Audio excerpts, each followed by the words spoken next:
Touch me. Don't touch me. Do not.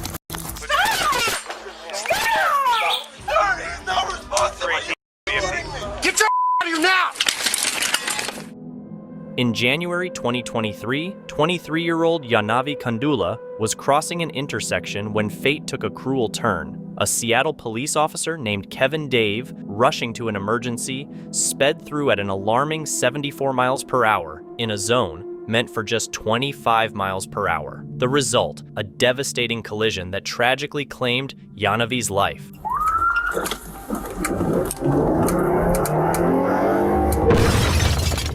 You all right? No, I'm not. The aftermath was a whirlwind of investigations and heartbreak. The findings revealed that the officer's excessive speed was the undeniable cause. The report plainly states that neither Yanavi nor the officer had enough time to react due to his high speed. There's nothing for me to do right now but sit, and that is the worst thing to do, right? You just have to sit here. But in a shocking turn of events, months after the incident, another controversy surrounding the case emerged, sparking significant public outrage. You know, to keep these people accountable and stop these sorts of things from happening, going 74 and a 25 is without sirens on is absolutely insane. Fresh body cam footage released by the Seattle Police Department reveals a police officer making disturbing remarks about Yanavi just one day after the girl had passed away. Initially, he said she was in a crosswalk. There's a witness that says no, she wasn't, but that witness could be different because I don't think she was thrown 40 feet either. The footage depicts a conversation between two officers, Daniel Otterer and Mike Solon, both high-ranking members of the Seattle Police Officers Guild. I think she went up on the hood, hit the windshield, then when he hit the brakes, flew off the car. But she is.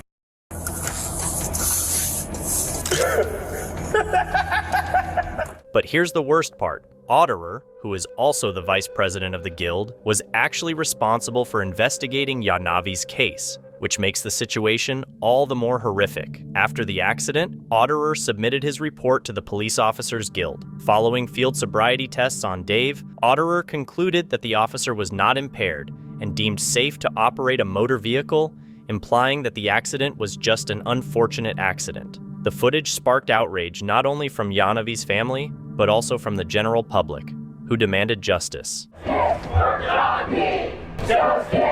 didn't know about this until 8 months later. They haven't been fired. They're still the vice president and president of the Seattle Police Officers Guild. What do we want? Justice! It's disgusting. It's not okay. In response to the backlash, Otterer went on record to defend his remarks, claiming that they had been taken out of context. Otterer explained that his conversation with Solon and his seemingly insensitive comments were a response to hypothetical extreme arguments that they believed lawyers might make surrounding the tragedy. No, it's a regular person. Yeah. Yeah, just write a check.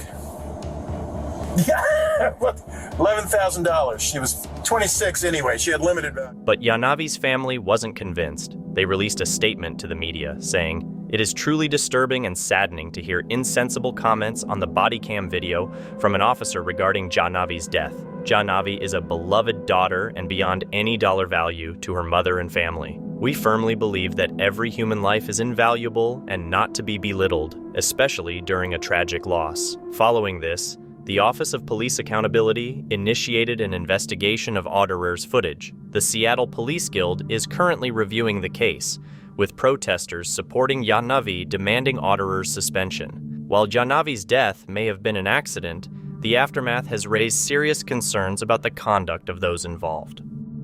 Jordy Yanes Martell, a Miami Gardens Police Department officer, finds himself facing 4 battery charges and 1 trespassing charge. The events leading to these charges began in January 2020, when Martell was working off-duty security at Tootsie's Cabaret. The incident takes place at 5 in the morning at Tootsie's Cabaret in Miami Gardens, and the off-duty police officer working who writes the report is Jordy Yanes Martell. He used a taser on an intoxicated woman who wouldn't sit on the sidewalk and was hitting and kicking officers. At that moment, I didn't know if I was being or tased. Like, I know my body was, he was holding me down. The other officer was holding me down. So at that moment, I just didn't know what was going on. All I could do is just scream. A leaked video showed that Jordy was actually the one responsible from the beginning. Kneeing on her neck, though. That's weird. Why is that kneeing on her neck? 32-year-old Sophia Satchel got thrown out of Tootsie's Cabaret for tossing money at a waitress. At Tootsie's, the report says the incident involved 33-year-old Sophia Satchel, who was being disorderly and disrespectful towards staff members. The manager wanted her out. As she attempted to leave, Martel came up to her. Is there a reason why you need my ID? Yes, you're being trespassed from the location. The club owner had instructed him to inform her never to come back, but Martel had different plans. Okay. You need to follow me to my car, please? Like drive? No, you're gonna walk, you're gonna leave your car here, we're gonna go to my car, I'm gonna do the trespass, and then you'll be free to go. He informed her that she was trespassing and commanded her to exit the vehicle. Whatever it is, we're not gonna go back and forth. Either you come out with me and we do the trespass, or you get arrested. How you wanna do it? Last time that you came out of the car, I'm gonna get you out of the car. When Satchel declined, he reached into the car, opened the door, pulled her out, and tossed her to the ground. Don't reach in my car. Is you crazy? You can't reach in my car. What are you doing? Like, no, what is he doing? I'm like, come on, don't pull me. While kneeling on Satchel's neck, Martel retrieved his taser and struck her twice in the stomach. You kneeing on her neck, though. That's weird. Why is that kneeing on her neck? The video marked a third strike against Martel, who was already in trouble after another video showed him using excessive force. Just 2 years after being hired by the Miami Gardens Police Department, Martel was fired and found himself facing charges of his own. He was fired over excessive force allegations, and now he's facing charges by the state. The trial started with the prosecution describing in detail Martel's actions on that evening. That man at that table, while holding one of her arms with his hand, puts his knee on her neck while she's on her back, and her stomach is only covered by this thin piece of material, but his actions do not stop there. There are omitted certain facts that were necessary and important, and just misrepresented other facts that are also necessary. The defense countered, claiming that Martel's knee wasn't on her neck and attempted to shift blame onto Satchel for her lack of cooperation. You do see that, but you are not going to see any clear indication that that neck or that knee is actually on the neck. In fact, you're going to hear contrary evidence. Ultimately, Martel was acquitted of the felony charges, a common outcome, but was convicted of battery and trespassing. Before the sentencing, Satchel finally confronted the officer who had assaulted her. His knee choking the life out of me, fabricating reports, and lying on me, to being tased multiple times in the abdomen while being pregnant. I want him to suffer as much as he intended for me to suffer that night. This is not a profession that Mr. Giannis Martel is equipped from his actions to have. Martel received a 30-day jail sentence and was mandated to devote a minimum of 100 hours to speaking at the police academy about inappropriate conduct while serving as a police officer. Despite understanding the challenges of the job, it was emphasized that using personal frustrations as justification for mistreating others is unacceptable. Ohio police officer Tanner Williams found himself on the wrong side of the law when he was stopped by another officer for swerving on the highway.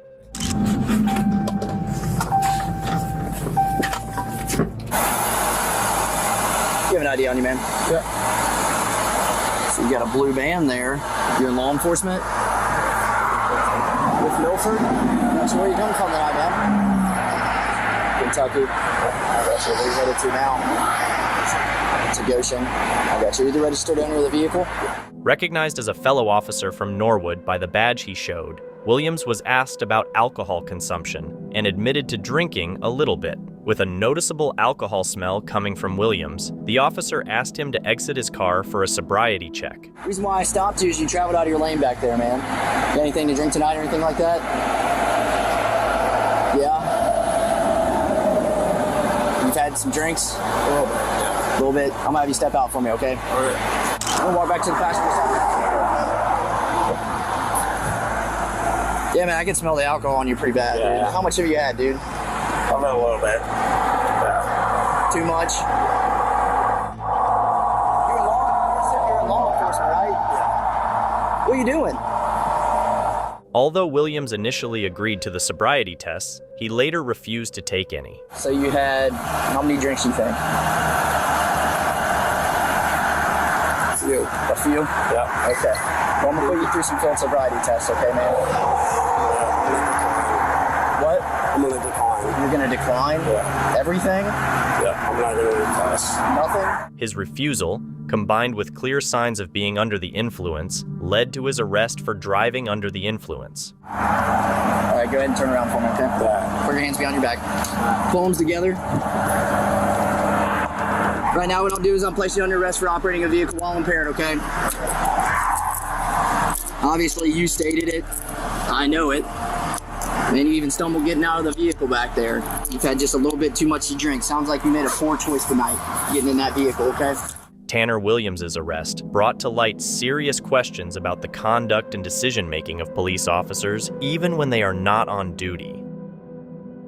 On January 31st, 2019, an incident involving Richmond police officer Bradley McNeil and a motorist, Marino, attracted widespread attention and raised questions about police practices. Officer McNeil conducted a traffic stop for a broken taillight, which quickly escalated beyond a routine check. How you doing, man? My name's Officer McNeil, Richmond Police Department. You got your driver's license?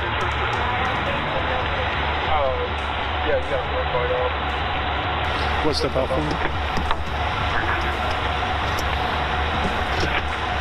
Turn around. Turn around. Turn around. No, turn around. No, turn around. Get out. Turn around. Get out. Turn around. Get out. Dashcam and body cam recordings showed McNeil forcibly removing Marino from her car and taking her to the ground. I'm asking for what? Sir, I'm asking for what? Sir, what did I do? Sir, what did I do? Why are you hurting me? No! What are you doing? Why are you doing this? Marino was then charged with assaulting an officer, although the footage captured her repeatedly expressing confusion and fear, questioning the reason for her treatment. I do! Turn around. What the did I do? Give me a phone, I got your man!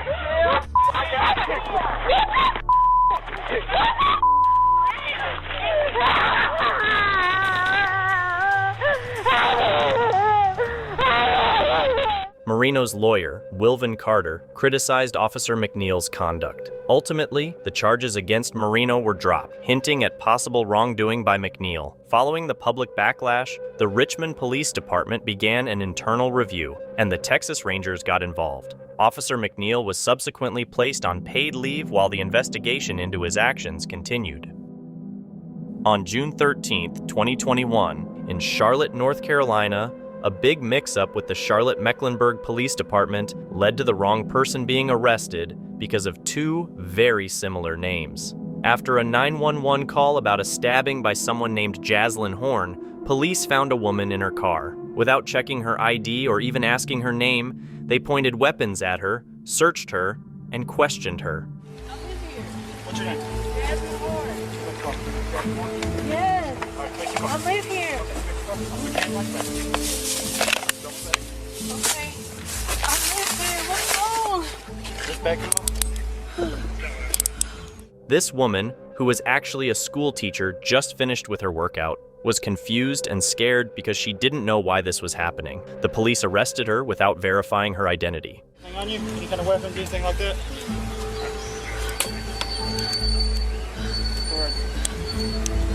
Walk her back to her car and then get a good search. Follow me, man. Is your phone and everything? Yeah. Yep. Just take a deep breath. You're all right. You got anything in your shoes or anything? No weed, nothing like that? Okay. I don't smoke. I'm a school teacher. I don't understand what's going on. Okay, I'll explain everything to you in just a second. I just finished working out. I don't know what's going on. Okay. The situation only started to clear up when her grandmother showed up and talked to the police. Yeah, she's okay. Okay. Her mom's on the phone. Okay, who are you to her? I'm her grandmother. Grandmother. Okay. And what's her name? Jasmine. Jasmine. Do you know a Jaslyn Horn? Hey, man, will you come here real quick? What? Who are you going to get? Jaleesa, her twin. No.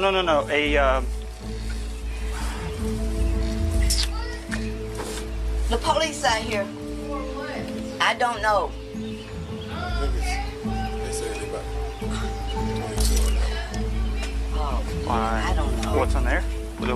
Yeah, email? 22 and that. No. Oh, that's 100%, yeah. Yeah, so I don't, they haven't explained to me yet how that's turned in. Okay. Like how She was going to get somebody in. So do you know a Jaselyn? Jaselyn? Not her twin, I don't think. They twins. That's Right. Jasmine, and this is Jaleesa. Yeah, Right. we're not looking for Jaleesa. Do you know a Jaselyn? It turned out the police were supposed to be looking for Jacine Horn, not the woman they had, Jasmine Horn. Once her family explained the mistake, Jasmine was let go. You can explain these names to them. Yeah, can I speak to her? Yeah, that's What's the her name? mom. What's her name? That's her mom. She don't know. You might have. Okay. Hello?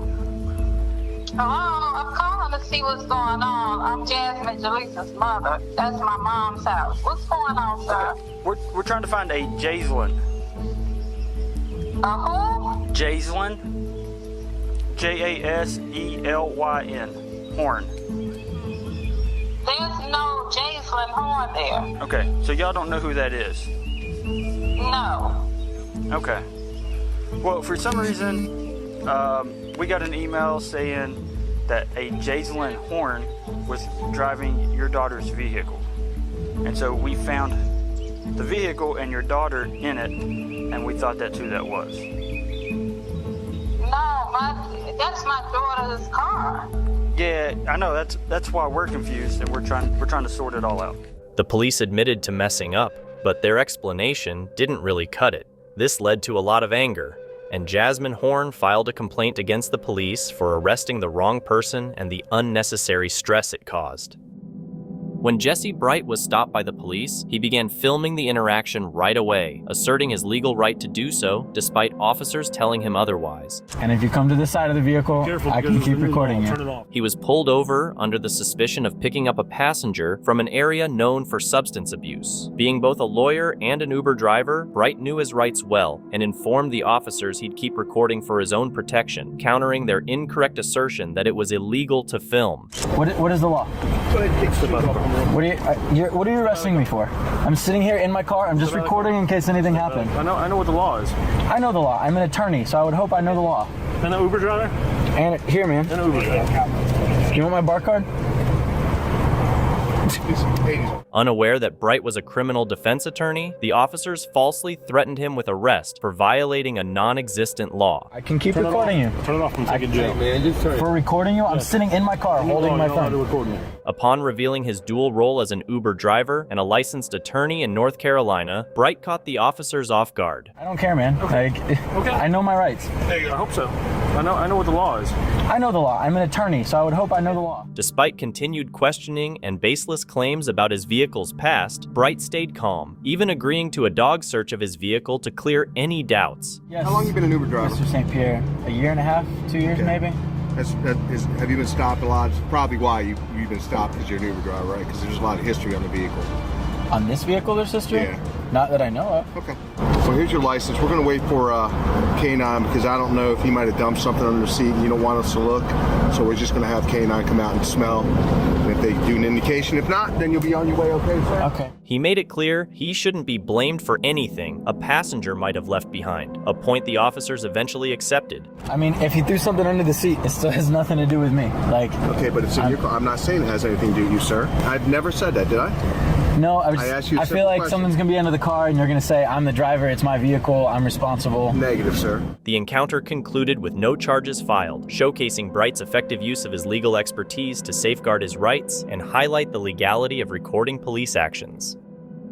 Have you ever been pulled over for something so trivial that you question why the officer bothered in the first place? That's exactly what happened to this unfortunate driver and his friend, who were traveling in separate vehicles along northern Nevada's Route 93 in 2021. Well, I'm with him.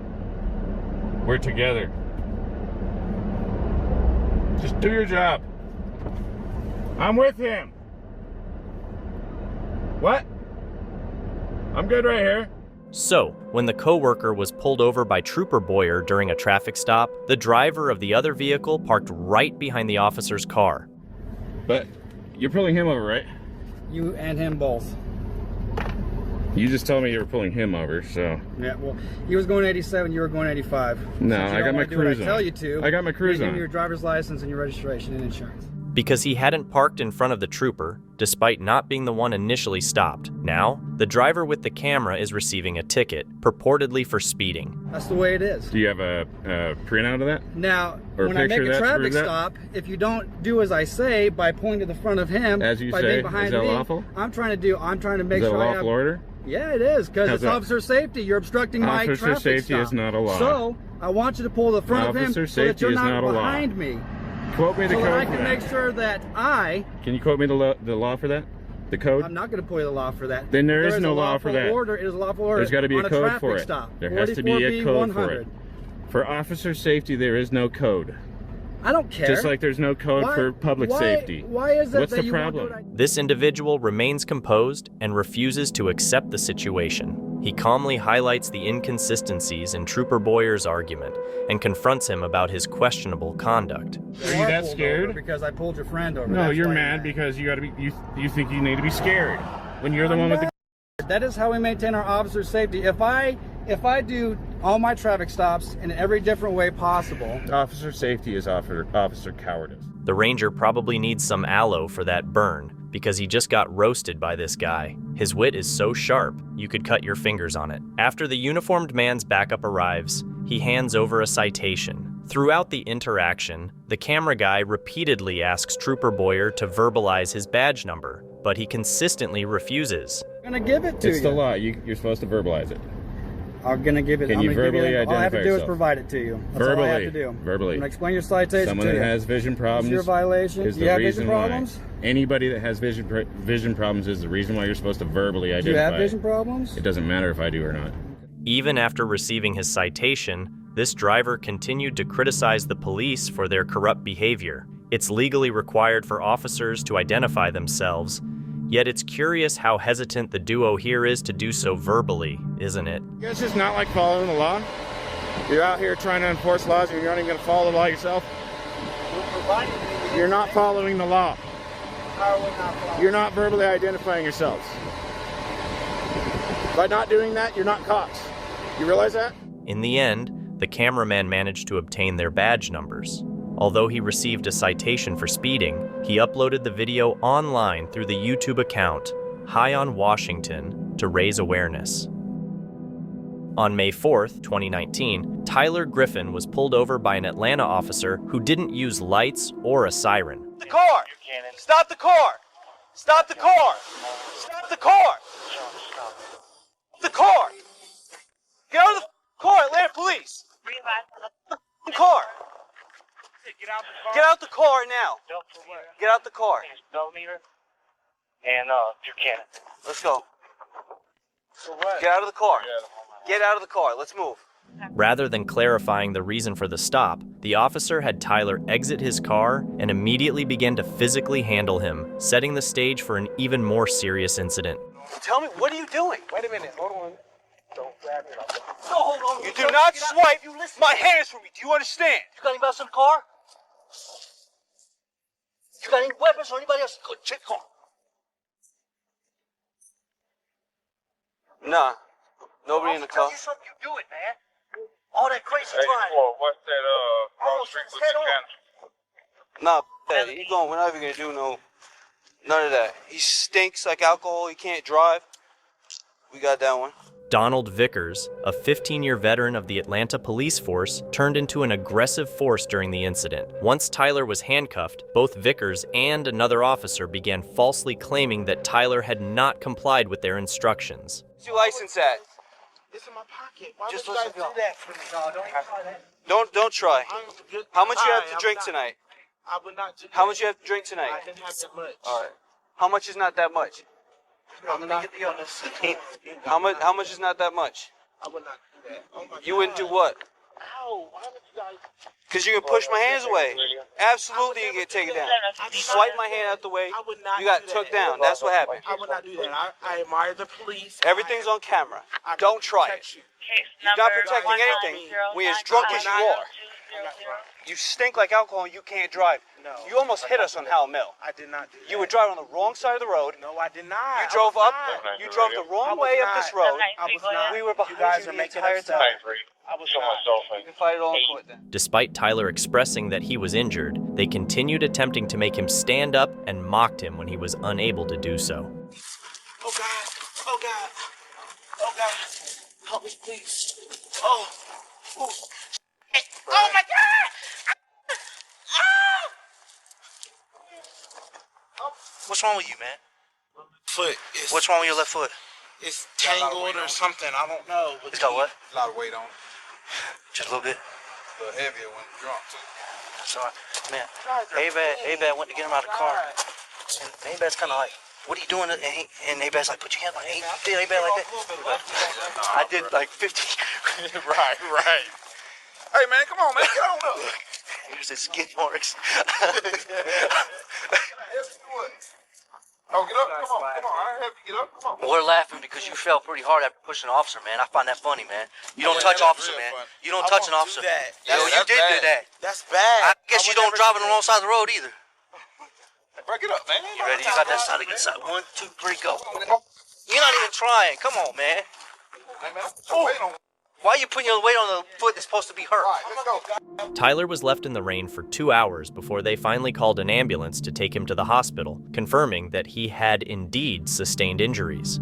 Tyler broke his ankle that night. His attorney said he needed emergency surgery to install a plate and 10 screws. What was Donald's response to all this? Hear it straight from him. Did you ever call an ambulance to come check on Mr. Griffin? It was determined, we checked, and it was determined that with him having a hurt ankle and having units already there, I could get him to the hospital quicker. I have on a unit do the transport. We would have got him quicker, got him to the Grady quicker, and got him out of the rain. So that's a no. You never called an ambulance to check on Mr. Griffin. Is that right? No, it was determined that the ambulance was going to take longer than our units would. It was going to take longer to get him to the hospital than our units would. I don't remember how it was. I don't know if it's because our units were already there or if Grady was at a standstill. Sure. And I understand that, sir. What I'm asking you is whether or not you called an ambulance to check on Mr. Griffin. That I can't recall. Wait, you said to transport or to check on? To check on Mr. Griffin. You mean, just to be clear, you're talking about when Griffin's at the scene, to have a Grady unit come and check on him, correct? Correct. At any time while on the scene, you call an ambulance to come check on Mr. Griffin. Like I said, no. Will you agree that it was obvious that Mr. Griffin was in pain as he was walking around that backyard? Once again, I don't remember seeing Mr. Griffin walking. Donald was far from exemplary. He had a well-documented history of using excessive force. This isn't the first time someone has accused Vickers of violence on duty. A Reveal investigation uncovered 3 other cases, including pointing an AR-15 rifle at 3 men in 2010 outside underground Atlanta while off duty. Yet, the department consistently overlooked his actions, even clearing his name without bringing the matter to the chief of police's attention. It's a huge problem because clearly if OPS exonerated this, that's a much larger issue. I didn't realize that. I'm wondering why that file didn't make it to my office. It took 3 years for Donald to finally face charges of aggravated battery and violating his oath as a police officer. In May 2019, 66-year-old Stephanie Bottom was driving with her music turned up. She had no idea that the Salisbury police were on her tail until it was too late. What have I done wrong? I'm 68 years old. Please, why are you doing this? Ma'am, you're under arrest. Why? Gosh. What have I done wrong? What have I done wrong, sir? Can you tell me what I did wrong? Instead of giving Stephanie a clear answer, the officer started searching her car without permission. What have I done wrong?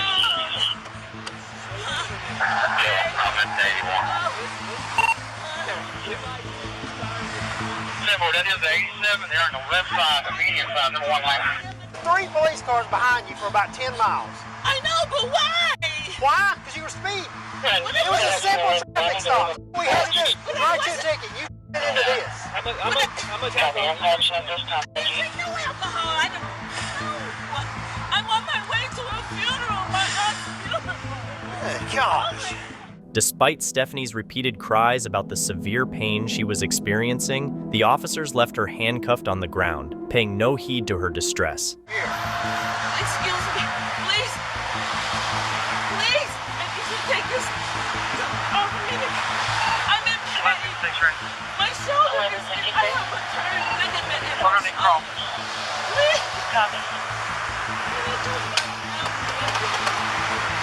Oh!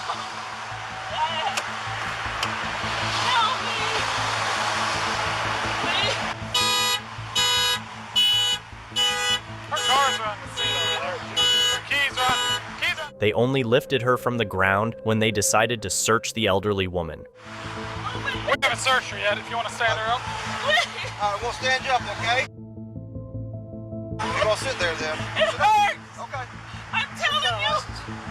Please, it hurts right here! Man, we're going to try to stand you up. Okay, but I can't stand up like this because it hurts. Okay. If you just take this. We're going to take one handcuff off, stand you up, and the handcuffs are going right back on. Okay, but They're going right back on. Oh. All right, let's go. On your feet. Ready? Okay, help me. On your feet. Bring your foot under you. Go. Lean up against your car. Turn around here. You were for speeding, or you were attempting to stop you for speeding. You gonna do them in front? Yeah, you refused to stop. So now you're under arrest. Not only being charged with speeding, you're also being charged with failure to stop. But I didn't do anything wrong. Yes, ma'am, you did. Yes, ma'am, you did.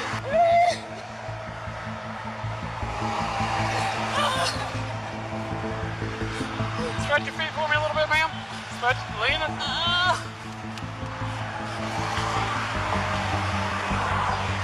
All right, stay right there. Stephanie's injuries were so severe that she needed immediate hospitalization by paramedics. For the officers involved, subduing a 66-year-old woman seemed to be the peak moment of their day. Good police work, baby. You might assume the officers had a reason for stopping Stephanie, but what if I told you they were fully aware of their actions? Pull up alongside her and talk amongst themselves that this is an older female, she's by herself. They later wrote an incident report where they said that when they pulled up alongside her, she held her hand up in a manner that suggested she was not sure what was going on. Stephanie took legal action against the department and ended up settling for a modest amount of $125,000. On August 14th, 2022, Officer Matthew Pettit of the Red Oak Police Department responded to a fire in rural Red Oak, Texas. While en route to assess potential evacuations, he came across local ranchers, including Chris Moses, proprietor of the Red Oak Video Vigilance Channel. The ensuing interaction was captured on Officer Pettit's body camera.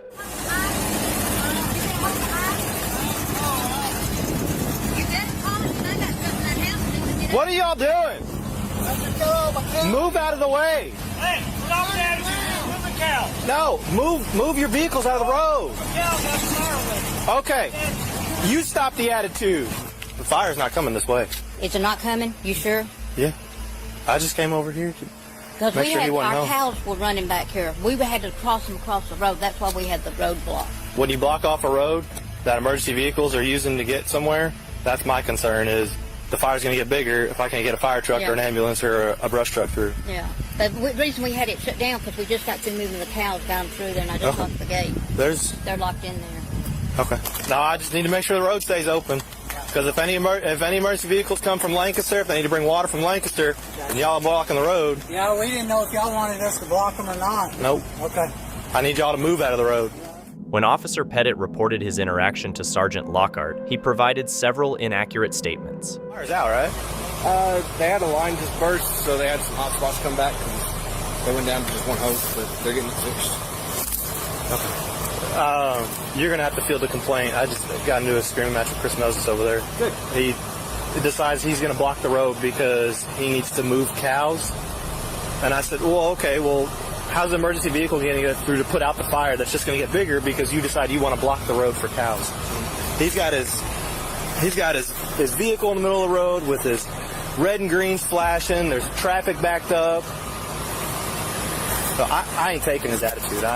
He said the ranchers had blocked the road, but the body cam video showed Mr. Moses and another rancher had their trucks pulled over to the side, leaving room for cars to get by. Officer Pettit told Sergeant Lockhart that Mr. Moses had flashy red and green lights on his truck, but the video only showed a small LED light bar by his rearview mirror. Officer Pettit also claimed Mr. Moses was parked in the middle of the road, causing traffic to back up.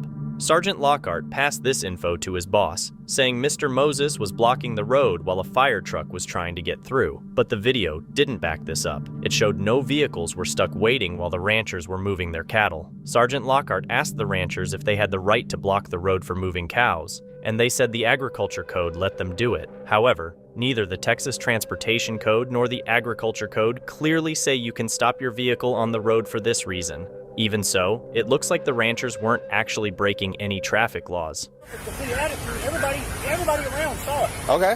And I wasn't going to put up with that crap. And I'm not going to put up with it either, Chris. I'm not going to put up with your attitude either. Hey, I don't need the attitude either, all right? Leave it be. If you want to file a complaint, go up tomorrow 8 to 5, okay? Anything else I can help you with? Okay. It upset everybody. Everybody's mad because we were trying to do something that we got out with an attitude for everybody. I got you, and we're trying to deal with something too, and you got the road blocked off. I'm trying to get Lancaster down here too, all right? So if it's a little bit high stress, could you understand? Like I said, come down tomorrow, file a complaint, okay? Officer Pettit's description of the events to Sergeant Lockhart and subsequently to his supervisor didn't match up with what his body camera footage showed. Johnny Holman, a 62-year-old church deacon, experienced police violence by Officer Kieran Kim on August 10, 2023. Officer Kim was responding to a call about a traffic accident, an event that unexpectedly escalated. On arriving at the scene, Kim sought to understand the situation by attending to both parties involved. Morning. What happened? I had the green light, and all the traffic up here. And so when I was making 1191, do we have an officer that's pulled out there? You know, because the light was green. And I was traffic backed all the way up here. I got this trying to hit me on the side right here. While the cars are like this real quick, can I just kind of explain what happened from my standpoint? Is this your car? Yes. I mean, I know what happened, but you can tell me. I already watched the camera what happened. Oh, okay. Yeah. All right. After assessing the scene and reviewing the CCTV footage, Officer Kimbrough documented the incident. He then returned to his vehicle and, upon coming back out, issued a ticket, concluding that Holman was responsible for the mishap. He explained Holman's error, but Holman was not receptive to the explanation. All right, man. Case number for you. All right, I did find you at fault in the accident. I was in the red light. My light was green. You cut your turn short. No, I didn't turn. I can't turn no while what it did. He kept coming at me. It wasn't my fault. Why are you screaming at me? I'm not screaming. I'm saying it was not my fault. He ran into my truck. Okay. You see where he hit me right here. All right. So I need you to sign this ticket right here on the X. No. You got your claws right here. Okay. I'll get my sergeant for it, but you're still going to sign this ticket. That's fine. But you're going to sign this ticket right here before I get my sergeant out here. Okay? No. You're going to sign this ticket, I'm going to take you to jail. So you got a court date of the 4th of October, 2023 at 8 o'clock, all right? It's not a state of admission or guilt. Just saying that you plan on coming to court and paying the fine beforehand. You can come to court. You can come to court and fight. I didn't do nothing. Lord, how much since I didn't do nothing. So much so that things only escalated from that point forward. I told you once, lower your voice. My voice You're not going to scream at me. My voice is heavy. Do you understand what I'm telling you? Now you're going to sign this ticket, or I'm going to take you to jail. I suggest you sign the ticket. Then you can talk to my sergeant or whoever you want to talk to, your priest, your wife, I don't care. But you're going to sign it right here. Here you go. Following this interaction, the situation took a surprising turn, resulting in Holman's arrest, an outcome that is bound to astonish everyone. Sir, I'm going to ask you one more time. Sign the ticket. So you sign the ticket. You just trying to make sign me the ticket. I'm not guilty. Sign the ticket. That's what you're trying to make me say. Sign the ticket.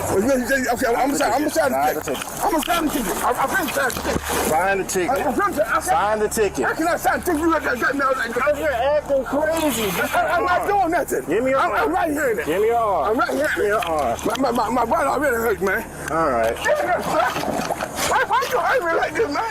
Even though Holman agreed to sign the ticket, it seemed like Officer Kimbrough had already decided on his course of action with the older gentleman. Damn, sign the ticket. I'm gonna tase you. Put your arms behind your back. The distressed individual was heard shouting, "I can't breathe." Yet it appeared as though Officer Kimbrough either couldn't hear him or perhaps officers are drawn to hearing that phrase. Put your hands behind your back. Put your hands behind your back. Put your hands behind your back. Okay. In a display of excessive force, Officer Kimbrough continued to use his taser on him until he lost consciousness and was handcuffed. Realizing the severity of the situation, Officer Kimbrough then checked Holman's pulse, found him unconscious, and promptly called for paramedics. Sit down now.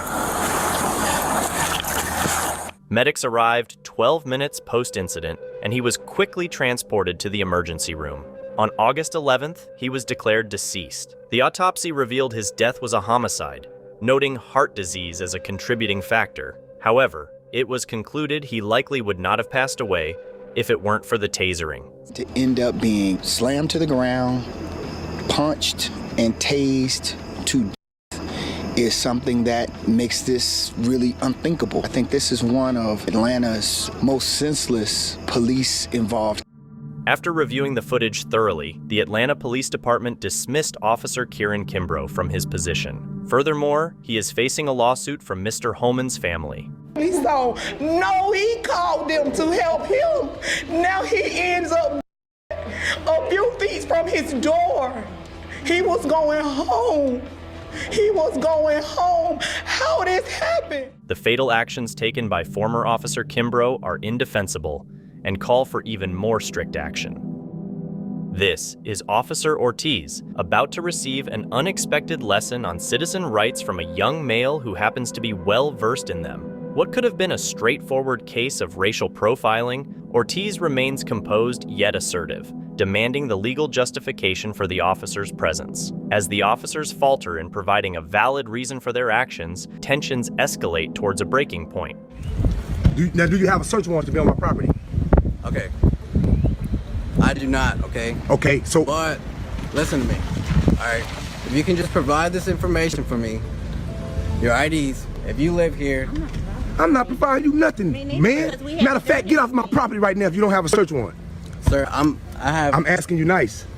And I was asking you nicely as well. Hey, sir, all I'm saying, if you don't have a search warrant, paperwork to be on my property, what crime do you suspect me of committing? The only crime that I have right now is y'all failure to identify. Okay, 38.02, failure to identify. One must already be under arrest for a crime that he has committed.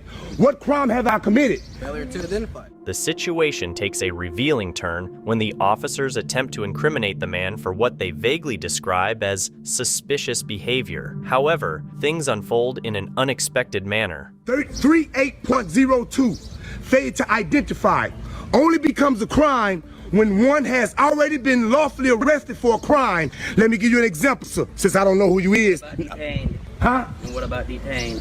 What am I being detained for? You were detained because you were... Maintaining a calm demeanor, he continued to educate the officers, who appeared to be grasping at straws with whatever justification they could conjure up. No, what penal code? You gotta name a penal code that I've committed. That is the crime. Name a crime that I committed, you hear me? Name a crime that I committed other than being black and walking down this driveway. You were detained for suspicious behavior. Walk us out. Hey, Shoemaker. Shoemaker, don't. As the officer struggled to justify the man's detention, the specter of racial profiling loomed even larger. I'm gonna show you guys, because you're dealing with the wrong one. That's why you guys mad at me, because you won't be able to handle me like you handle the other ones, because I'm on top of my game. I know you see the gold teeth, the tattoos, and immediately think I'm another plain, normal, regular guy. No, player, wrong one. But let me educate you guys today. Texas Penal Code, failure to identify.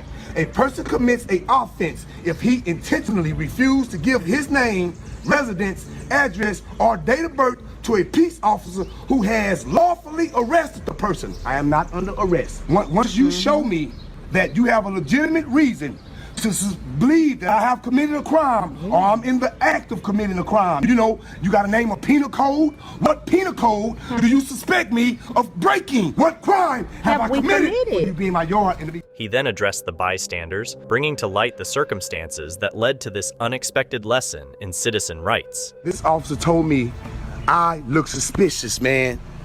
I look suspicious. Walking in my own, I'm just walking down the back, I'm walking down the driveway right here down to the backyard, right?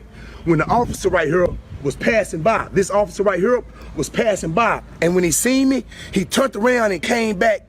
And I looked up, he already in my backyard. You know what I'm saying? I got signs, he immediately stated he seen the no trespassing sign. That's correct. He's agreeing with me. He seen the no trespassing sign and took it upon his business because he seen a guy, I guess it's such a nice looking house that we weren't supposed to be there. He's trespassing. He's looking to try to take something from me. You hear me? I violated no law. I haven't breached the peace. I've done nothing wrong. And he's here asking me for my information. Just as he's speaking out, Officer Ortiz decides to walk away from the scene. That's all I need? And I don't have to give that to you if I've done nothing wrong, sir. For a suspicion act? Suspicious of what? Of being at this property. This is proof right here, Marlon, of what we're dealing with. This is proof what we're dealing with. We got people in charge of us who don't even know the laws themselves. But I'll quote them for them, you hear me? I'll quote them for them and let them read them, you hear me? As the officer heads to his car to leave the scene, the man shares some final words with him, emphasizing the importance of knowing our rights. Did you have a search warrant to come on my land, my property? All right. Sir, what's your name again? Am I free or am I being detained? Well, I just want to know your name. Am I being detained or am I free to go? You're free to go. Well, I don't answer questions. Okay. You have a nice day. And just like that, that's how it's done. Now look at it. Now I don't want to give him a name. He just gonna leave. I thought I was doing something wrong. If I was doing something wrong, why are you leaving away so quick? Huh? Yes. Nice day, sir. Why am I leaving away so quick? What's your name again, sir? I'm Officer Ortiz. Officer Ortiz? Yes, sir. Yes, this is what we're dealing with, Marlon. You hear me? We got people like him who don't even know the law themselves. Yeah. Uh-huh. Yeah, officer. Uh-huh. Yeah, got him. Got him, boss. Hey, Jack, that's how you gotta handle him. Talk about the uneducated cops getting owned. In Tempe, Arizona, on August 30th, 2020, officers responded to a call at Hawthorne Suites where a man was reportedly holding an employee under threat. The man was described as white. As the officer navigates through the building, he is informed that the suspect is an armed white male.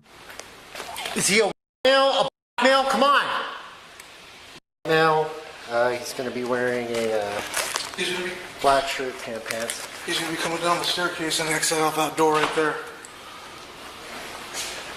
10-4. He's probably going to be poking out on the west exit.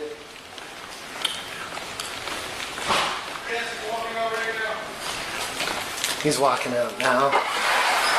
Officer Kerzaya anticipates the man to be leaving the building through a side door and proceeds in that direction. Get the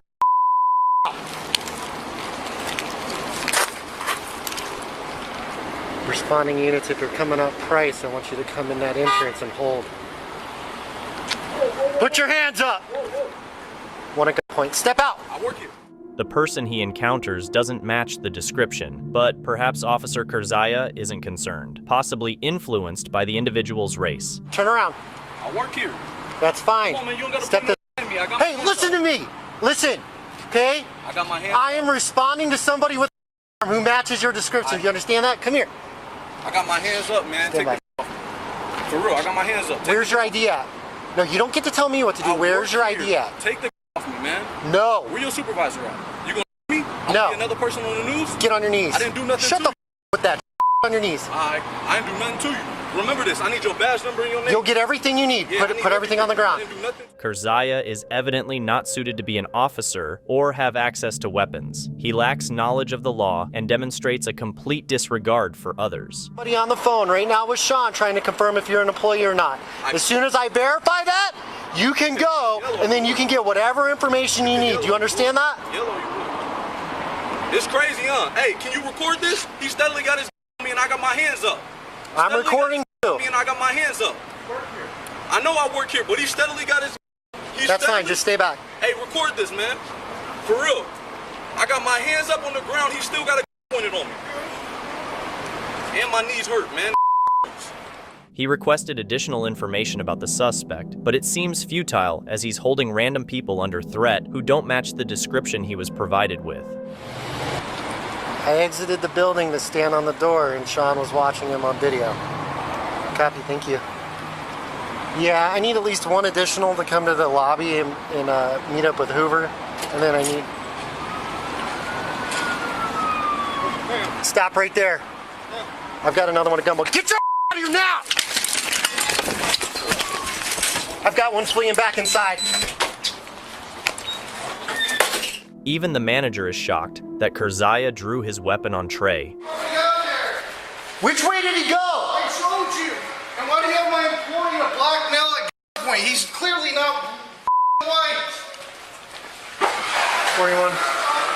The armed white male was never located, and as a result, the officer was compelled to resign from the force. Additionally, he is barred from working in law enforcement anywhere in the United States. Furthermore, the victim filed a lawsuit against the city of Tempe, and the city council approved a $300,000 settlement.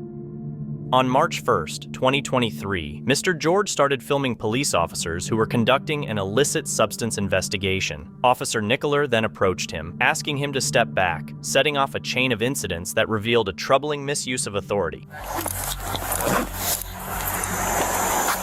Can I help you? Can we help you? You can go film all you want from down there. You can't stay here. Do not shine that light into You my can camera. go. Don't touch me, dude. You can go over there. Too close to my partner. That's a lawsuit. You were too That's close a lawsuit, to my partner. bro. You need to back up. Yeah, what's your name and badge You were number? too Do close not to my partner. touch You me, can bro. back up. You want to go in handcuffs? Call your sergeant. You want to Call go in your handcuffs?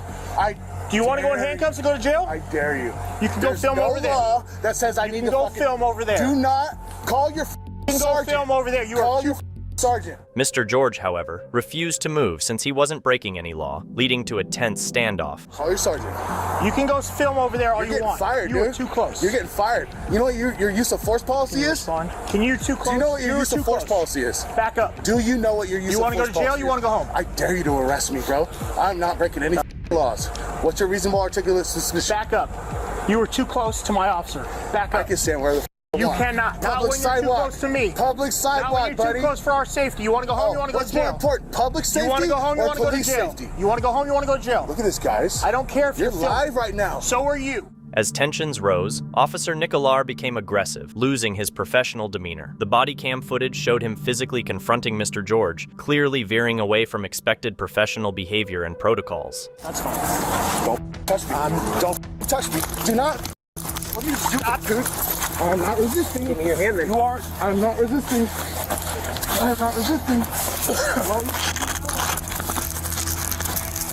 During the confusion, Mr. George claimed his right to film the cops, referencing California Penal Code 148G. But Officer Nicoler brushed off these rights, causing the situation to heat up even more. Officer. It's considered a search incident to arrest. Yeah? You know your laws. You can check it out. Oh, yeah? What are you arresting me for? I'm resisting obstructing the investigation. Sit up. Oh, really? Yes, really. Really? Don't touch my camera. Stop. Do not touch my camera. You're under arrest. Do not touch my camera. Do not touch my camera. I don't know what party you think you run this show here, homie. Homie? I'm not your homie. You're right. You're not. You're law enforcement. You're supposed to be enforcing laws, man. I just enforced one. What law? Resisting or obstructing. What law did I break? I just told you. What law is it? 148 of the Penal Code. 148G? I didn't say 148G? I didn't say G. The one I that I'm said G. allowed to record the police?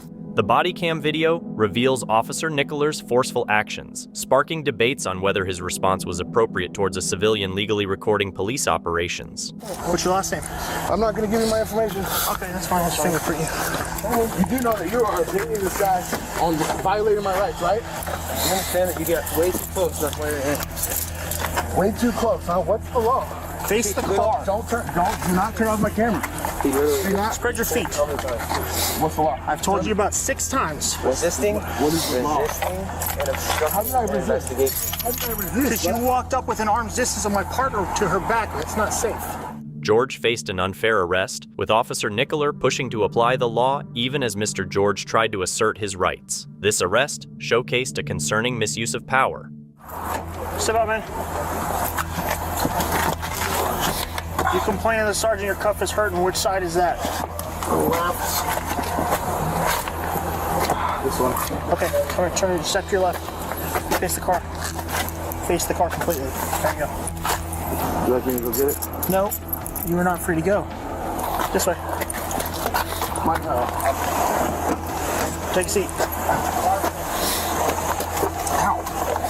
The body cam video shows a clear infringement of Mr. George's civil liberties, as he encountered unnecessary aggression and arrest merely for filming police operations in a public area. Officer Nicolar was evidently dishonest about the distance between George and the female officer.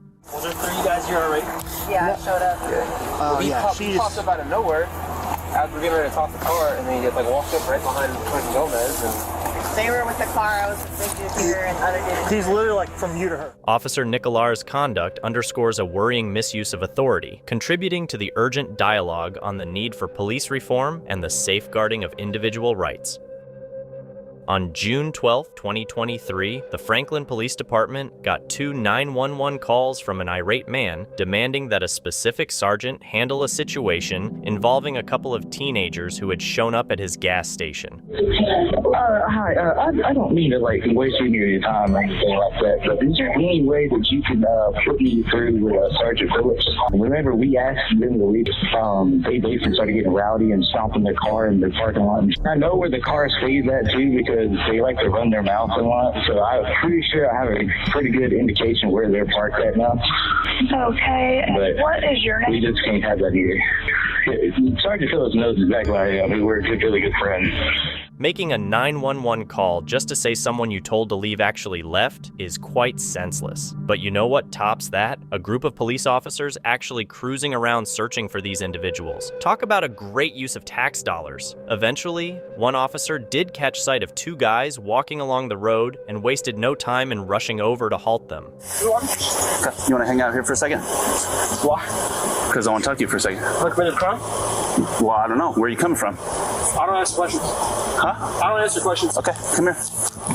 Am I being detained? How old are you? I don't answer questions. Okay, come here. Am I being detained? Yes, you are. What crime have I committed? Sit down. What crime have I committed? Have a seat. What's going on? Have a seat. What crime have I committed? Okay, so we're investigating a possible crime at Twice Dailies. Next, the very friend that the 911 caller had specifically requested showed up. And he was a sergeant, no less. But, as it turned out, he was even more problematic than his colleagues. Questions, how old are you? I answer questions. Look like Joe Al me, right? What crime have I committed? Oh, you're already in handcuffs. Perfect. How old are you? I don't answer questions. All right. There you go. Under arrest. For what? Suspicion of curfew. Until we prove who you are. Suspicion of curfew? Yeah. That's not even me. Suspicion of curfew. Yeah. You look like you're underage. So if I told you if I was 21, then it'd be okay. Then I asked for your ID. Well, what crime have we committed? I just answered it's that. It's not a stop and ID state. Yeah, Tennessee's not a stop and ID. You can't just go to someone and say, oh, you just look a certain way, so we're going to arrest you. The initial excuse for stopping them didn't hold up because, after checking their IDs, it was clear the guys were too old to be nabbed for curfew violations. Yet, instead of releasing them, the officers persisted in their overreach. But the guys stood their ground, refusing to be intimidated. Officers, what are we doing here?